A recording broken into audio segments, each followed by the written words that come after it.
손 부르세 이 세상은 바치요 전원 씨를 뿌리네 조금씩 상할 때 가라지로 나노다 싹과 잎이 자라서 열매 맺게 되나니 우리를 온전한 발견하게 하소서.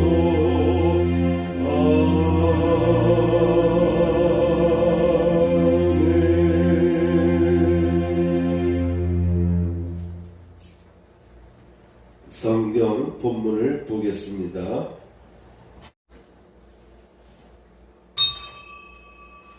주님 이 자리에 오셔서 저희가 드리는 찬양과 영광의 시간을 받아 주옵소서. 아멘. 일어나시고 590장을 부르겠습니다.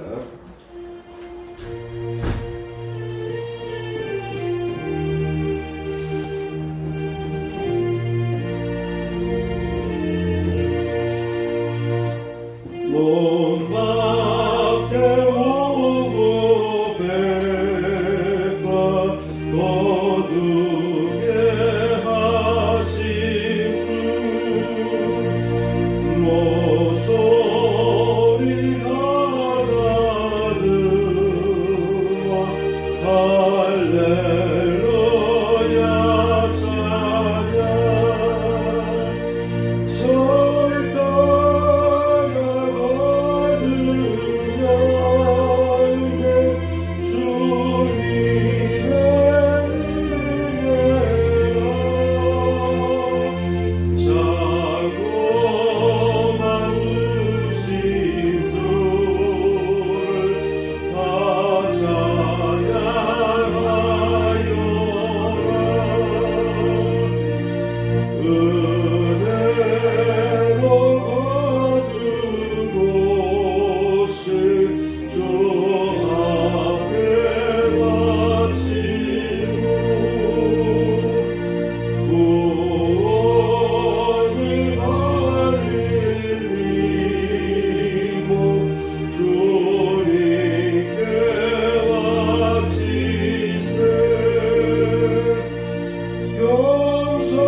교동론 105번입니다.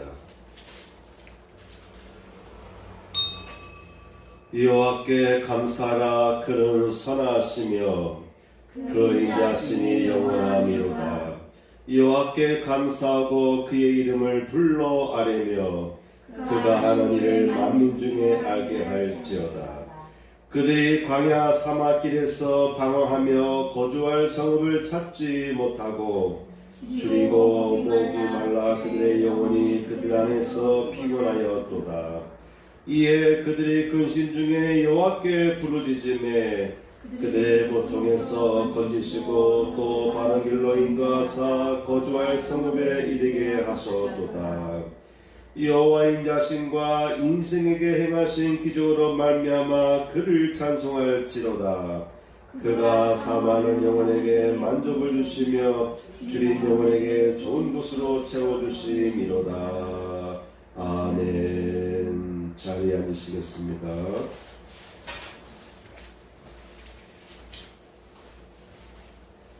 주여, 제게 은혜를 베풀어 주시옵소서. 제가 종일 주께 부르짖나이다. 주는 선하사 사죄하시기를 즐거워하시며 주께 부르짖는 자에게 인자하심이 후하심이니이다. 아멘. 찬송 591장입니다.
성경 본문을 보겠습니다. 오늘 성경 본문은 시편 115편 9절에서 16절까지입니다. 아멘. 제목을 보시겠습니다. 너희는 여호와께 복을 받은 자로다. 오늘 성경 본문에 보면은 너희는 여호와께 복을 받은 자로다 라고 하는 15절 말씀을 중심으로 해서 우리 모두는 하나님께 복을 받은 하나님의 자녀들이다 라고 하는 그런 취지에서 추수감사절을 맞이하여서 오늘 말씀을 전하도록 하겠습니다. 올해 태풍으로 인해서 농경지와 도시 곳곳이 범람하기도 하였습니다. 범람하였죠. 또한 사회적으로는 정치적인 갈등이 심화돼서 국민들이 서로 편견을 달리하기 때문에 마음이 나누어지기도 했습니다. 세계 곳곳에서 전쟁이 벌어지고 있습니다. 우리나라 또한 전쟁의 위기와 또한 경제적인 위기를 겪고 있어요. 그래서 우리는 올 한 해를 분주하게 또한 어수선한 가운데 지금까지 우리는 달려왔습니다. 우리는 한 해의 결실에 대하여 하나님께 감사를 드리는 추수감사절을 지금 맞이하였습니다. 뒤돌아보면은 정신없이 달려왔는데 마음의 여유도 없이 정신없이 달려왔지 않습니까? 나라 안팎으로는 어수선한 일들이 많이 있었고요. 그럼에도 불구하고 우리 그리스도인들은 추수감사절을 지키고 있고 지켜야 되는 것입니다. 구약에서의 한 해의 수확을 감사하는 추수한 것을 감사하는 절기가 있었습니다. 그 절기는 하나님께서 명하신 절기고 이스라엘 백성들이 다 지켜야 하는 절기입니다. 이스라엘이라고 해서 과거 이스라엘, 고대 이스라엘이라고 해서 그 나라가 항상 태평하거나 좋았던 것은 아닙니다. 이스라엘 역대 왕 중에서 다윗 같은 훌륭한 왕조차도 그의 통치 기간 중에 다윗이 고백한 특히 시편의 기록 내용들을 보게 되면 곳곳에서 여호와께 감사라, 여호와께 감사라고 선포하고 있는 것을 우리는 보게 됩니다. 또한 한편에서는 다윗이 처절하게 죽음의 위협 속에서 그야말로 암살의 위협, 온갖 어려움 속에서 탄식하며 눈물을 흘려가면서 하나님께 기도하는 내용들이 곳곳에서 나오고 있어요. 그런 상황을, 그런 역경을 지나가면서도 다윗은 틈틈이 여호와께 감사. 결국은 하나님을 찬양하고 하나님께 대한 감사의 내용을 선포하면서 그런 시편을 써나갔던 것이죠. 항상 사람은 감사하며 살 필요가 있어요. 그런데 우리는 미련해서 자꾸 감사할 내용들이 내 안에서 떠오르지 않고 오히려 답답하고 불만스럽고 안 좋았고 불행한 내용들만 자꾸 우리의 뇌를 스쳐서 떠오르게 됩니다. 그래서 사람은 늘 우울하게 되고 감사하지 못한 삶을 살게 됩니다. 그런데 하나님은 우리에게 명령하신 거예요. 감사하며 살아라. 그런데 절기를 정해서 너희들이 감사하는 주기를 지켜라 라고 선포한 것입니다. 오늘날 우리 그리스도인들도 역시 구약적인 추수에 대한 감사의 절기를 오늘 추수감사절이라고 하는 절기로 우리 그리스도인들은 지키고 있습니다. 아무리 내가 생각해봐도 감사할 것이 없다 할지라도 우리는 감사하며 살아야 할 필요가 있어요.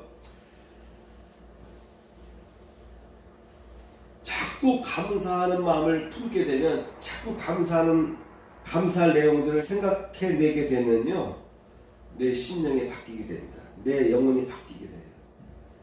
그리고 자꾸 감사할 일들이 내 주변에서 나타나게 됩니다. 그런 일들이 생겨요.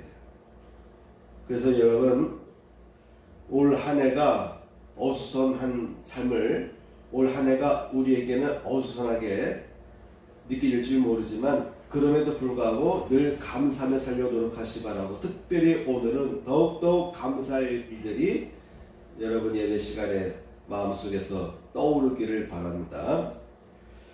존 웨슬레 목사님의 어머니 수산나 웨슬레는 마지막 유언을 이렇게 남겼습니다. 자녀들아, 내가 이 숙세를 떠나 저 세상으로 가는 순간 너희들은 하나님께 감사하는 노래를 불러다오. 자녀들이 보는 앞에서, 다 큰 자녀들이 보는 앞에서 이 어머니는 자녀들에게 내가 숨을 멈출 때 슬퍼하지 말고 오히려 너희들은 하나님께 감사하는 노래를 불러라 라고 유언을 남겼습니다.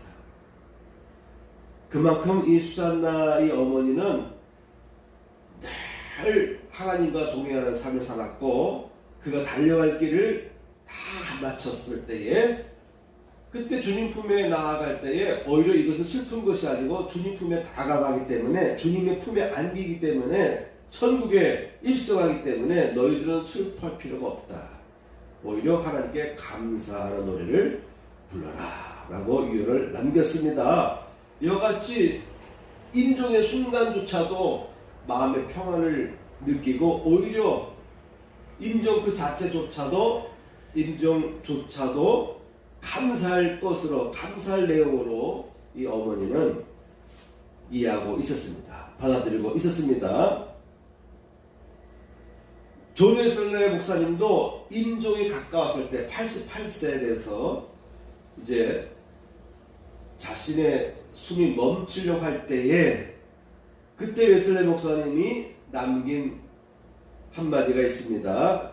그 목사님은 다음과 같은 말을 하였습니다.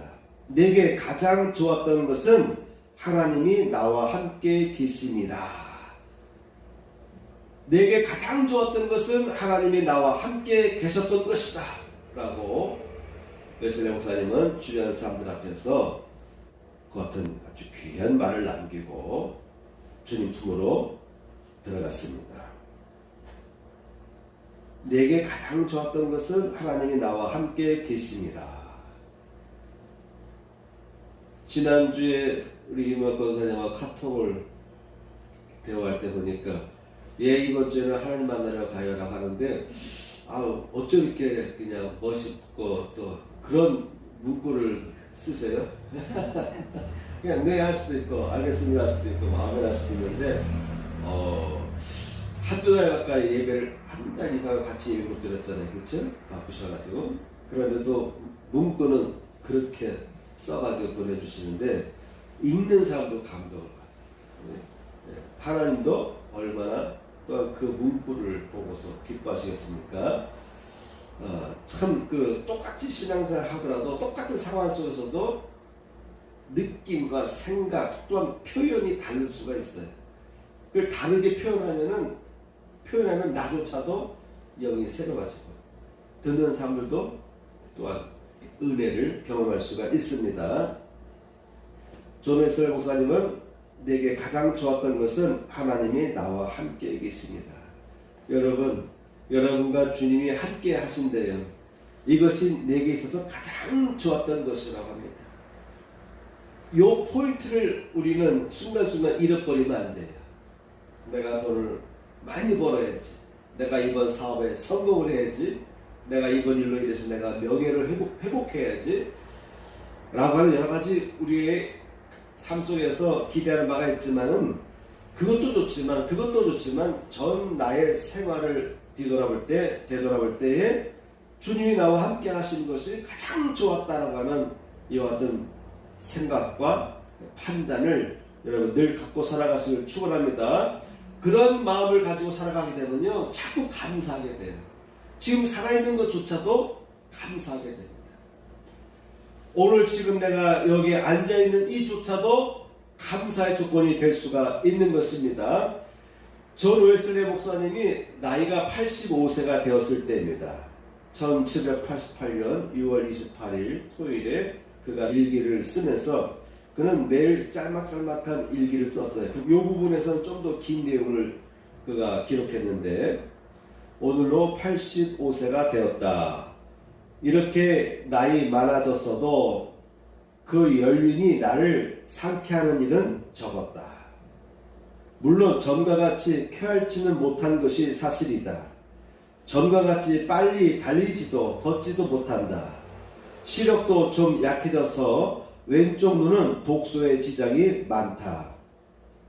그러면서 옆에는 그 다음에는 이런 내용을 포함합니다. 수개월 전에 다친 이래로. 그러니까 85세가 되어서 점점 시력도 안 좋아졌지만 몇 달 전에 눈 부위를 다쳐서 더욱더 내 시력이 안 좋다. 이런 내용을 표현한 것 같습니다. 바른 쪽 눈동자와 관자놀이가 매일 조금씩 아프고 또 발목을 삐어서 그런지 혹은 류마티스 때문인지 종종 오른편 어깨와 팔목이 아프다. 또 기억력이 둔해져서 최근에 되어진 일에 대해서는 사람 이름이나 일들을 잊어버리게 된다.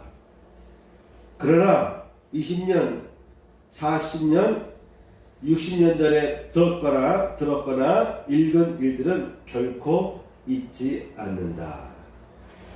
또 듣고 냄새 맡고 먹는 일에 있어서 먹는 것은 전에 3분의 1밖에 안 되지만 전보다 조금도 못하지 않다. 또 설교를 하여도 피곤치 않으며 설교를 쓰는 일도 별다름 없이 전과 같이 빨리 또 빠르게 쓸 수 있다고 생각한다. 이러한 장문의 내용을 그가 일기에 남겼는데, 그러면서 이어서 이렇게 말합니다. 내가 이럴 수 있는 것에는 어떠한 원인이 있을까?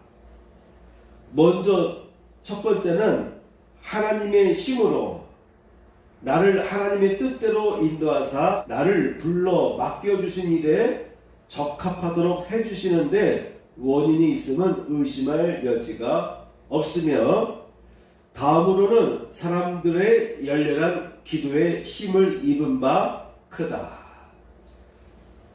존 웨슬리 목사님을 따르는 많은 감리교도들 또한 리더들, 회원들이 목사님을 위해서 중보기도 했을 것이다 라고 생각하면서 이런 내용을 쓴 것입니다.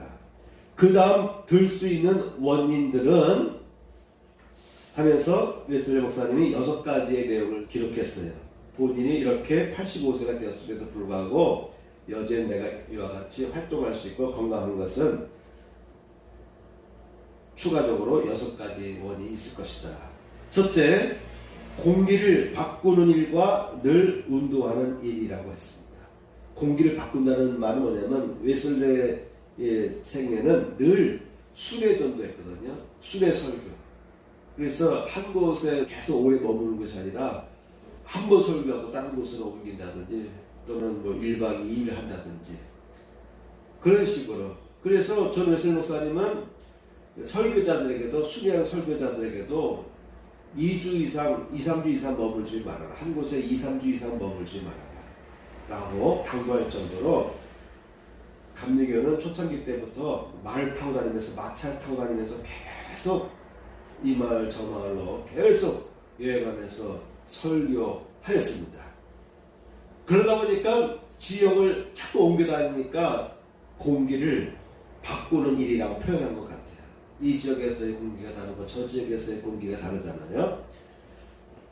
공기를 바꾸는 일과 늘 운동하는 일, 이것이 첫 번째고, 두 번째는 출생 이후 건강한 날이거나 병든 날이거나 육상에서나 해상에서나 밤에 반드시 잘 수 있는 일. 이 목사님은 잘 때 몸을 안 움직이고 반드시 잤던 것 같아요. 세 번째, 몸이 피곤하다고 생각될 때는 언제나 곧 잘 수 있는 일. 자려고 할 때 금방 잠에 빠지는 것도 건강에 도움이 됐다라고 얘기하는 것 같습니다. 네 번째, 60년 이상 새벽 4시에 기상한 일. 이분은 젊었을 때부터, 학창시절, 청소년 때부터 이분은 늘 아침에 일찍 일어나서 새벽 예배를 드렸습니다. 새벽 기도를 드렸습니다. 다섯 번째, 50년 동안 새벽 5시에 설교한 일. 그리고 마지막 여섯 번째, 생활에 대하여 교만하지 않고 탄식하지 않으며 근심하지도 않은 일. 근심하지 않는 삶을 늘 살았습니다. 우리는 자꾸 근심을 하는 거예요. 근심해서 자기의 영혼과 정신도 자꾸 병들기 시작하는데, 그런데 웨슬리 목사님은 늘 가난하게 살았어요. 당시에 그는 아무리 감리교 운동의 최대 지도자라 할지라도, 최고 높은 지도자라 할지라도 그는 연봉 30, 그 영국 돈이 뭐죠? 영국 돈을 갑자기 생각이 안 나네. 파운드, 예. 1년에 30파운드만 썼다라고 합니다. 근데 그 30파운드는 넉넉한 돈이 아니래요. 그가 마지막 세상 떠날 때에도 얼마 돈이 남지 않은 생애를 살았다라고 해요. 그래서 감리교는 늘 틈만 나면 선교하고 고아원을 짓고, 또한 병원을 방문하고 교도소를 방문해서 교도소에 갇혀있는 사람들에게 그 뭐예요? 이렇게 돈 넣어주는 거, 그런 것도 넣어주기도 하고, 영치금 그런 것도 넣어줘가면서 틈만 나면 대학생활 때부터 교도소 방문하면서 어려운 죄수들에게 또 물질적으로도 도와주고 전도하고 그런 일들을 늘 해왔어요. 그래서 마지막 그가 생을 떠날 때도 그에게는 남은 돈이 거의 없을 정도예요. 물론 그가 책을 많이 썼기 때문에 출판을 통해서 많은 책자들을 냈기 때문에 거기서 나오는 인지세는 아마 자손들에게 이어질 것이다라는 것을 알았어요. 그러나 외적으로 자신이 소유했던 현금은 거의 없었다라고 보시면 되겠습니다. 지금도 매일 눈과 관자놀이와 팔목의 통증을 느끼기는 하지만 별로 대단치 않으며 그렇게 오래 지속되지는 않는다. 어쨌든 다음과 같이 말하고 싶다. 나의 남은 날들을 온 세상을 구원하시려고 바로 그 일 위해서 돌아가신 분을 찬양하며 보내련다. 나의 남은 날들을 세상을 구원하시려고 우리를 위해서 십자가에 못 박혀 죽으신 예수님, 그분을 찬양하며 남은 나의 삶을 보내란다. 85세에 또 이와 같은 의욕을 가지고 살아가셨습니다. 여러분, 이 정도의 삶을 그는 살아갔는데, 그러니 우리가 매 순간 감사할 조건들을 우리가 찾아보면요, 얼마나 많이 있겠어요. 여러분, 늘 감사하며 살아가시기 바라고, 존 웨슬리 목사님처럼 근심하지 마시기 바랍니다. 생활고로 인해서 자꾸 어떤 문제로 인해서 자꾸 염려하는 그런 생활을 살지 마시기 바랍니다. 정신건강에 안 좋아요. 몸도 병들어요. 영혼도 병들고요. 그래서 훌륭한 믿음의 삶을 살아가는 사람들은 늘 하나님을 찬양하는 거예요. 늘 좋은 일들이 있어서 너무너무 기뻐서 찬양하는 것이 아니고, 물론 당연하게 기뻐할 일이 있을 때 뭐 다윗이 말이죠, 춤을 췄잖아요. 왕으로서 채신을 차리지 못하고 춤을 추다가 그의 옷이 펄럭이면서 왕의 허벅지가 드러났습니다. 그 모습을 보고 그의 아내 미갈이 흉을 봤어요. 성경에는 그로 인해서 그 이후로 미갈은 아이를 갖지 못했다라고 기록하고 있습니다. 다윗 왕은 자신의 성에 하나님의 법궤가 들어온 것을 너무너무 기뻐했어요. 기쁨을 참지 못해서 그가 덩실덩실 춤을 췄어요. 다윗은 늘 하나님 앞에 감사하는 삶을 살았습니다. 자신이 낳은 아들들에게 쿠데타를 당해가지고 급하게 밤에 왕국을 피신한 적도 있었지만도, 그가 왕으로 통치할 때도 그에게는 암살의 위기가 있었어요. 위협이 있었어요. 그래서 늘 그는 하나님 앞에 기도했습니다. 그럼에도 불구하고 다윗은 항상 하나님 앞에 감사하고 찬양하는 것으로 그의 시편을 마무리했습니다. 자, 오늘 성경 말씀 시편 115편 내용을 보게 되면 제가 16편까지 이 내용을 살펴보도록 하겠습니다. 첫째, 본문 115편 9절에 보면은 이스라엘아 여호와를 의지하라. 그는 너희의 도움이시요 너희의 방패시로다. 이어서 10절에 아론의 집이여 여호와를 의지하라. 그는 너의 도움이시요 너희의 방패시로다. 11절 여호와를 경외하는 자들아 여호와를 의지하여라. 그는 너희의 도움이시요 너희의 방패시로다. 여러분, 지금 우리가 함께 보고 있는 시편 115편, 116편은 다윗이 쓴 시다라고 학자들은 보고 있습니다. 이와 같이 115편에서만 9절, 10절, 11절에 이어서 다윗은 모든 이스라엘 백성들에게 제사장과 모든 이스라엘 백성들은 하나님을 의지하라. 그는 너희의 도움이시요 너희의 방패시로다 라는 내용을 세 번에 걸쳐서 강조하고 있습니다. 이 짧은 시편 속에서 그는 세 번에 걸쳐서 똑같은 내용을 반복했던 것입니다. 어떻게 하라고요? 하나님을 의지하라. 왜? 그만이 너희의 참 도움이 되고 너희의 방패이기 때문이다 라고 선포하는 것입니다. 두 번째, 너희는 복을 받은 자다 라고 선포합니다. 15절에서 16절 너희는 천지를 지으신 여호와께 복을 받을 자다.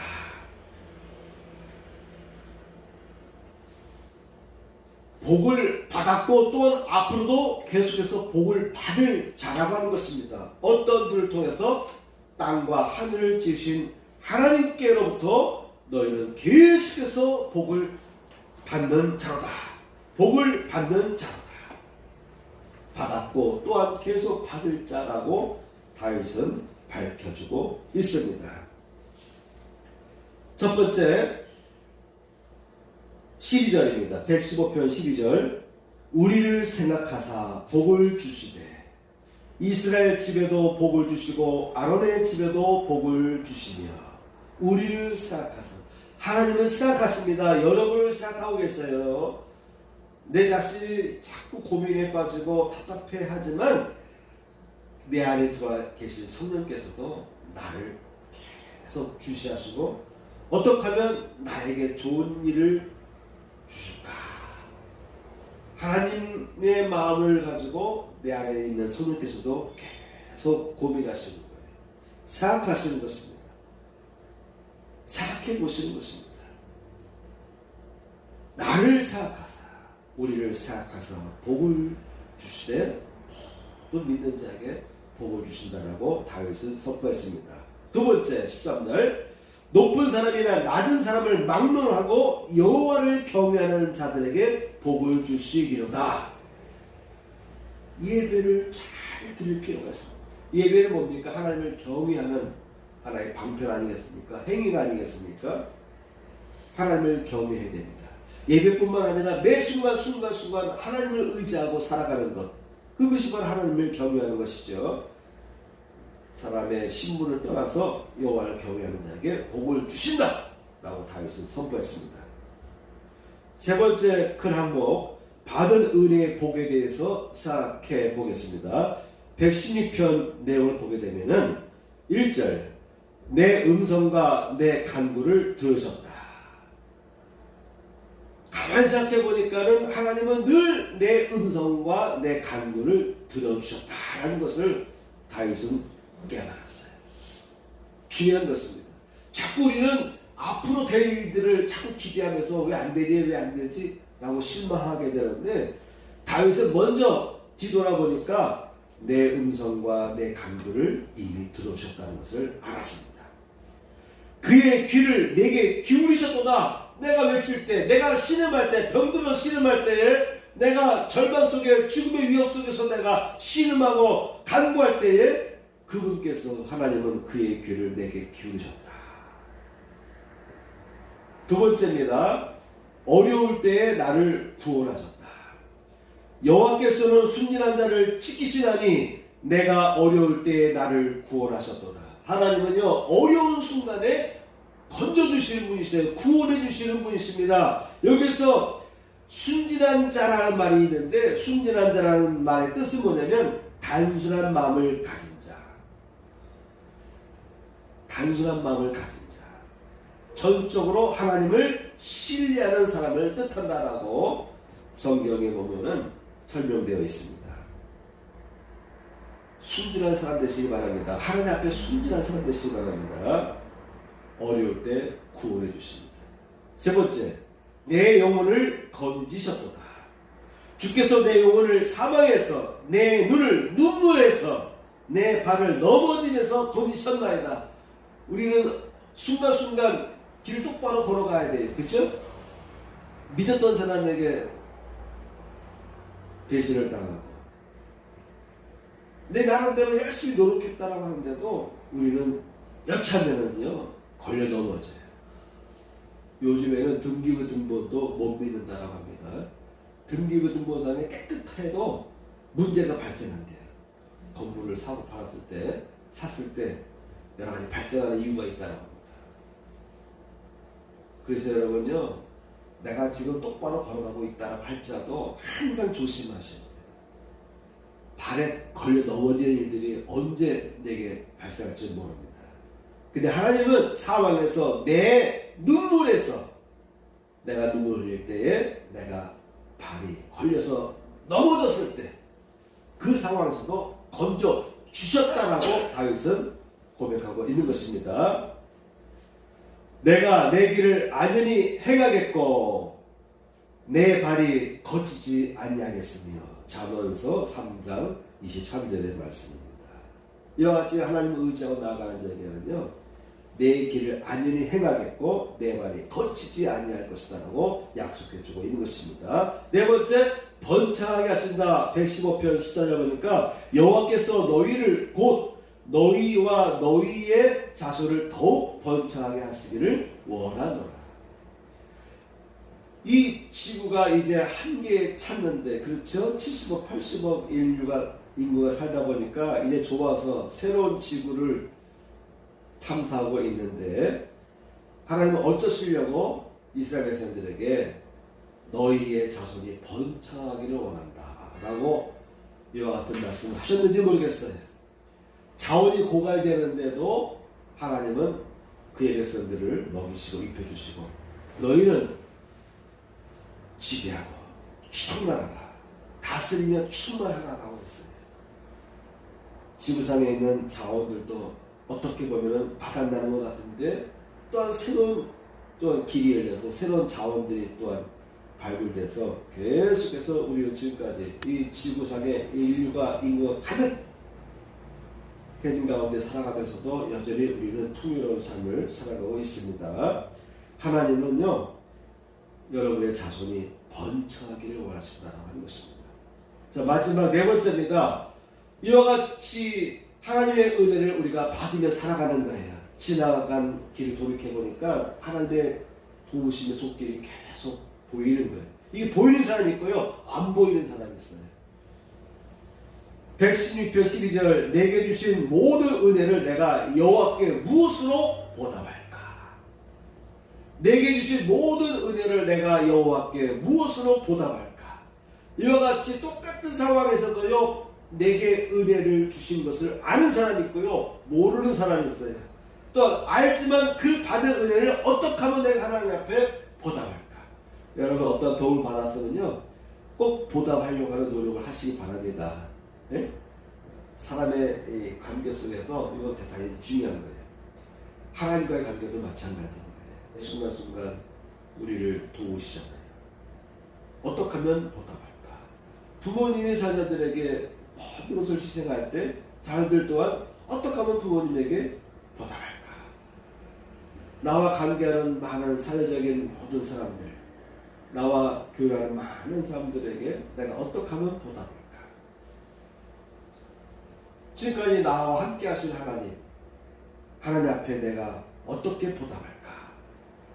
다윗은 이런 고민을 하면서 왔어요.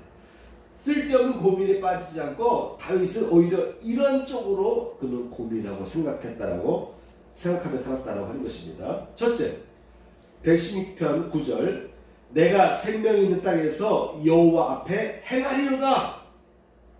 내가 어떻게 하면 하나님 앞에 내가 은혜를 보답할까? 내가 생명이 있는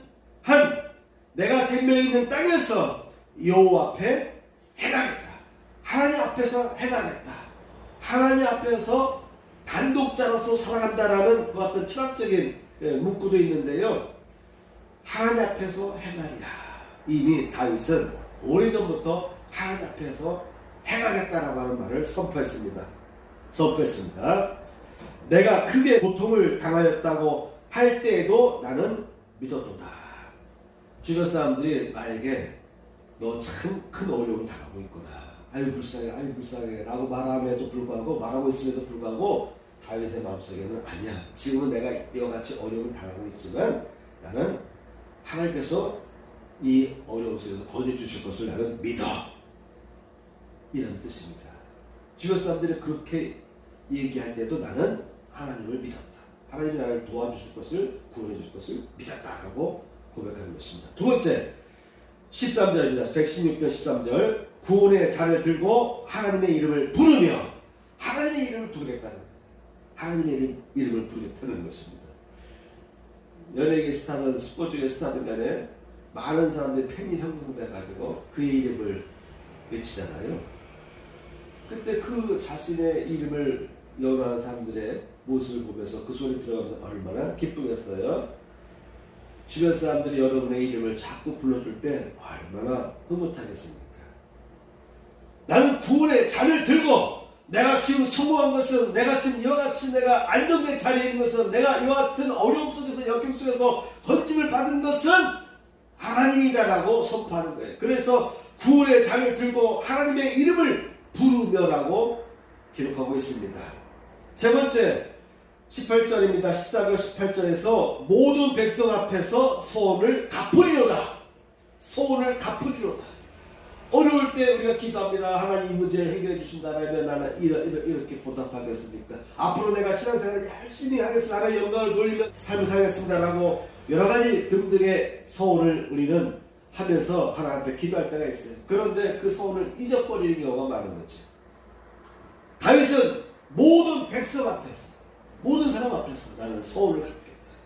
나만 혼자 조용하게 은밀하게가 아니고 사람들 본 앞에서 내가 소원을 갖겠다. 왜? 하나님께 영광 돌려야 되잖아요. 하나님이 도와주셔서 내가 이와 같이 오늘 이 자리에 섰으니까 이 모든 것을 내가 하나님 앞에 영광 돌려야 되는데, 이것을 나 혼자만 알고 나 혼자만 쉬쉬해가면서 감사하는 것이 아니고 사람들 앞에서 내가 소원을 갚으면서 하나님 앞에 영광 돌리겠다라고 기록하고 있습니다.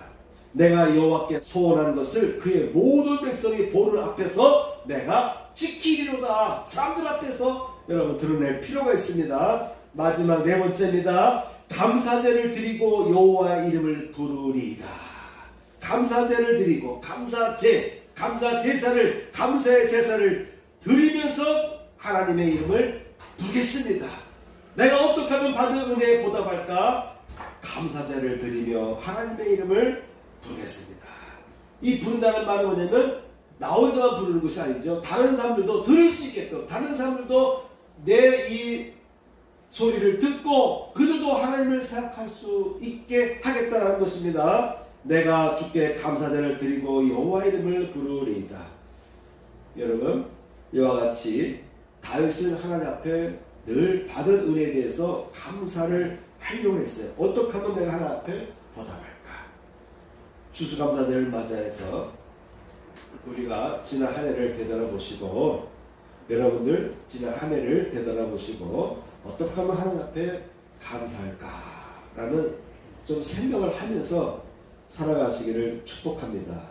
올 남은 해에도 여러분들에게 좋은 일들이 하나님으로부터 부어지기를 축복합니다. 아멘. 성찬식을 거행하겠습니다. 하나님 이 시간 성만찬을 거행하려고 합니다. 앞에 놓여져 있는 떡과 포도주가 우리의 몸속에 들어갈 때에 주님의 거룩한 보혈의 피가 되게 하시고 주님의 말씀, 주님의 몸이 내 안에 들어가셔서 내 안에 주의 말씀이 역사하도록 축복하여 주옵소서. 예수 그리스도 이름으로 기도합나이다. 아멘.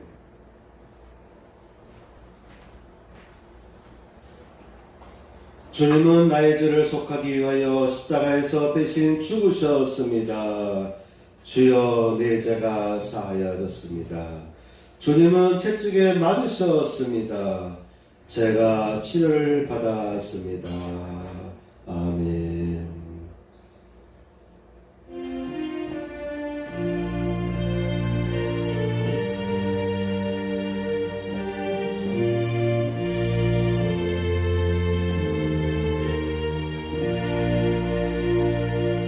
나의 하나님 받으소서.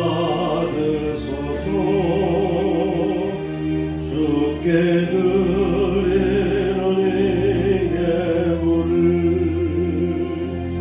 소리 높여 감사로 주께 드리네.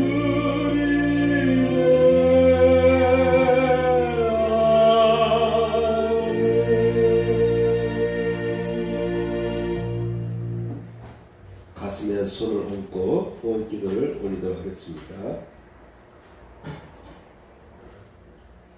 하나님, 이 시간에도 하나님 앞에 귀한 예물들이 봉헌되었습니다. 11조를 드린 가정과 그 손길 위에 11조의 복이 임하게 하여 주옵소서. 또한 이 시간에 드려진 추수 감사 예물을 흠명하여 주시고 드려진 손길마다 남은 올 해에도 남은 기간에도 좋은 일들이 생길 수 있도록 축복을 부어 주옵소서. 이제는 우리 구주 예수 그리스도의 은혜와 하나님 아버지의 극진하신 사랑과 성령님의 감동감화 역사하심이 이 자리에 참여한 성도들 위해 함께 하시기를 축복하옵나이다. 아멘.